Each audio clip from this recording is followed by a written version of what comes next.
Watch the video till the end and please like, share and subscribe the channel and press the bell icon to get video updates.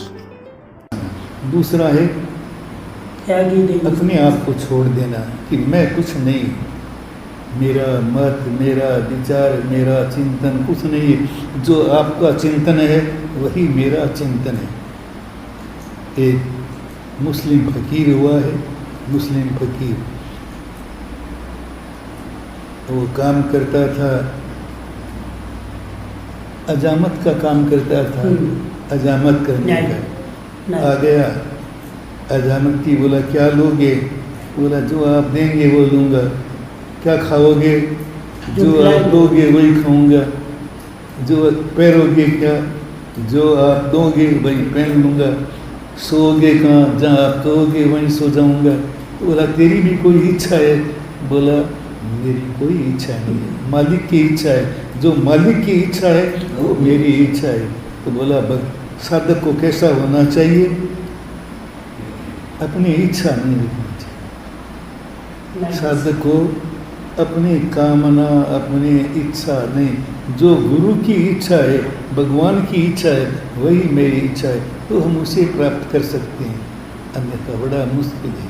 ये खेल, ये काम इतना टेढ़ा, इतना कठिन काम है कि आदमी के जीवन खप जाए तब भी ये प्राप्त नहीं होता, और होता है बहुत आसानी से होता है।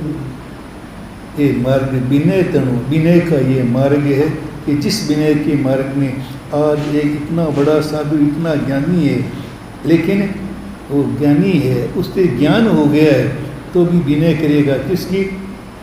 गुरु का विनय करेगा। केवल ज्ञान होने के बाद भी शिष्य गुरु का विनय सदगुरु के उपदेश है।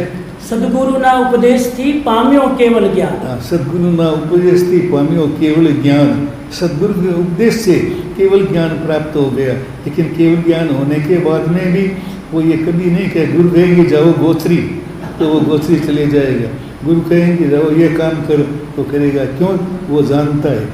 तो गुरु को तो ये पता नहीं है कि इसे केवल ज्ञान हो गया है, लेकिन वो जानता है, इसलिए वो गुरु की आज्ञा का पाने, सदगुरु के यानी केवल ज्ञान होने के बाद भी गुरु का विनय। गुरु रया छदमस्त पाण विनय करे भगवान। गुरु रया छदमस्त पाण विनय करे। शिष्य तो हो गया केवल ज्ञानी और गुरु है छदमस्त है, लेकिन विनय करे भगवान। विनय करता है। क्यों करता है? ये केवल ज्ञान कहाँ से हुआ है? गुरु के द्वारा हुआ है, तो गुरु का महत्व है। इसीलिए गुरु की उपासना करना, ये भगवान महावीर ने इतना गहरा तत्व दिया है। यानी अपना कुछ नहीं है, सब सर्वस्व है, सब गुरु है। जो कुछ है वो गुरु है, मैं कुछ नहीं हूँ, तो काम होता है।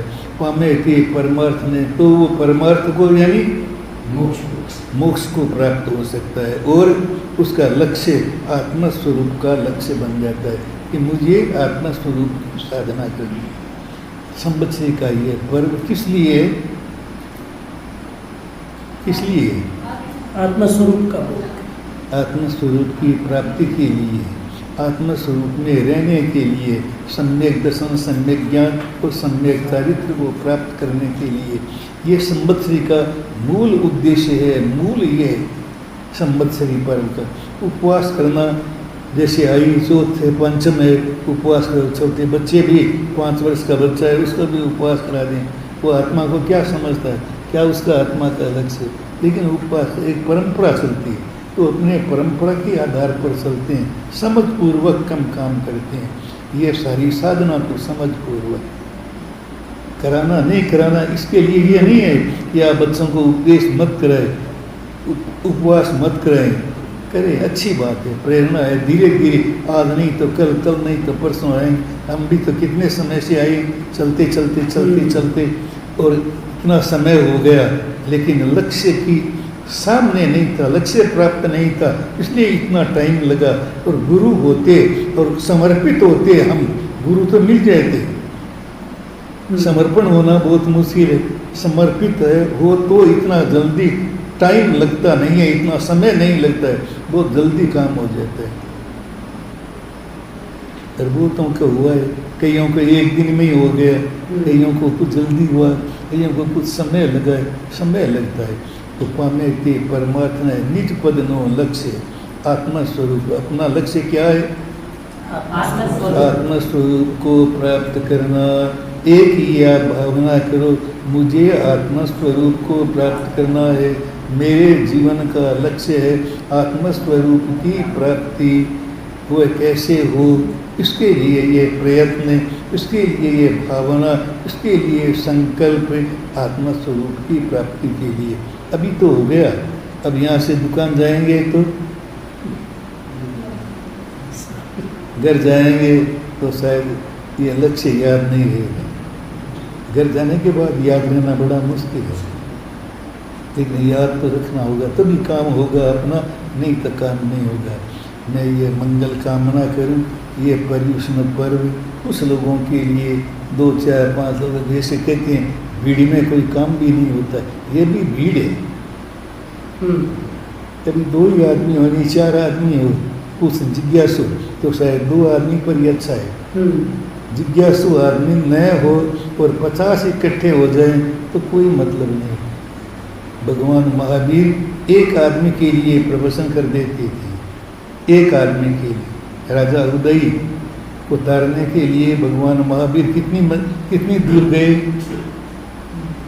राजा उदय को दीक्षित करने के लिए, ज्ञान देने के लिए या उसके जीवन के लिए कितना लंबा टूर किया है भगवान महावीर ने एक आदमी के लिए। भगवान ने कहा मेरे कारण से यदि एक आदमी का कल्याण होता हो तो मैं इतना दूर जाऊं, मुझे इसकी कोई चिंता नहीं। और बोलते भी वहीं थे, तब देशना भी तब देते थे। 100 आदमी बैठे हैं, एक आदमी लेने वाला हो तो वो बोल देते, नहीं तो मौन। ग्राहक नहीं हो और माला साड़ियाँ खोल करके 100 दिखा दो, रख दो सामने, सोने की चीज़ें दिखा दो। ग्राहक तो होने चाहिए सोने का, तो आप माल दिखाएंगे तो कोई लेगा। ग्राहक कोई है नहीं सोने का और आप खोल करके उसके सामने रखते हो। तो वैसे ही भगवान महावीर क्या देखते थे? ग्राहक देखते कि लेने वाला कोई है या नहीं है। तो उन पर तो किसी का अंकुश नहीं था, अपने तो वो आ गए। फिर स्वामी जी ने कह दिया बोलना है तो मुझे 2-3 बार मैं थक जाता हूँ। दोपहर को 1 घंटा बोला, चाहे 15 मिनट बोलो, 20 मिनट बोलो, शाम को फिर 2-3 बार थक जाता हूँ। हम कर देंगे है? हम कर देंगे। वो तो आप तो करो, मैं तो करो, कोई करो नहीं आप मैं तो बताइए, मैंने अपनी बात मन नहीं करता, इच्छा ही नहीं। इसलिए कि सामने मैंने कह दिया कि जो ग्राहक हो तो अपने माल रखेंगे तो भी अच्छा होगा। अब ये नहीं है कि आप ग्राहक नहीं है, मेरा ऐसा नहीं है, मेरा ऐसा कहने का मतलब नहीं। ग्राहक नहीं होती तो आप बैठते भी नहीं, इतने दिन रहते भी नहीं, चाहे किसी कारण से बैठे हो, कोई कारण से बैठे हो, लेकिन बैठे हैं, आए हैं, भावना है तभी आए हैं। इसीलिए फिर मैंने देखा 4 हो चाहे 10 हो, अपने कोई संख्या का कोई है ही नहीं कि 100 आदमी हो तो अपने को संवत्सरी का कार्यक्रम करना, 50 हो तो करना, 25 हो तो करना, 5 हो तो करना, एक आदमी हो।